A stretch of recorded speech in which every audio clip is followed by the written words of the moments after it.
ஆன்மீகம் சேனல் நேயர்களுக்கு எனது அன்பின் மாலை வணக்கம். இப்போது நான் நின்று கொண்டிருக்கின்ற இடம் திருவாரூர் தியாகராஜர் டெம்பிளில். இந்த பக்கம் அசலேஸ்வரர் சன்னதி அப்படின்னு இருக்கு.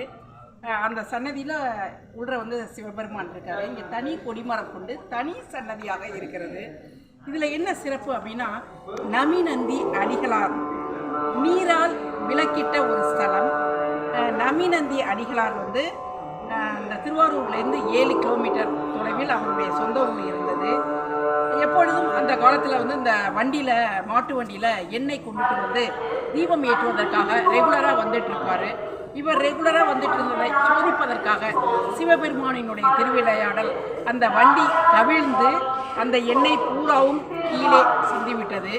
உடனே அவர் எதிரில் இருந்த கமலாலய குளத்தில் சென்று இறைவனை மனமுருகி வேண்டி கண்ணீர் விட்டு அழுதார். ஏன் எனக்கு இப்படி நடந்தது என்று கேட்டார்.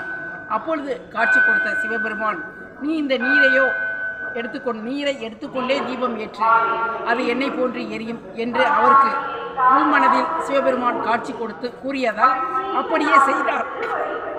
எதிர்ப்புற உள்ள கமலாலய குளத்திலிருந்து நீரை எடுத்து தீபம் ஏற்றிய இடம் உள்ளே உள்ளது. இன்றும் அந்த இடம் அப்படியே இருக்கிறது. இதுதான் அசலேஸ்வரர் சன்னதி. இதுதான் நமிநந்தி அடிகளார் அவர்கள் நீரால் தீபம் ஏற்றியதற்கான ஒரு சிறப்பு நிகழ்ச்சியாக கருதப்படுகிறது. நன்றி. இதை பார்க்குறவங்க லைக் ஷேர்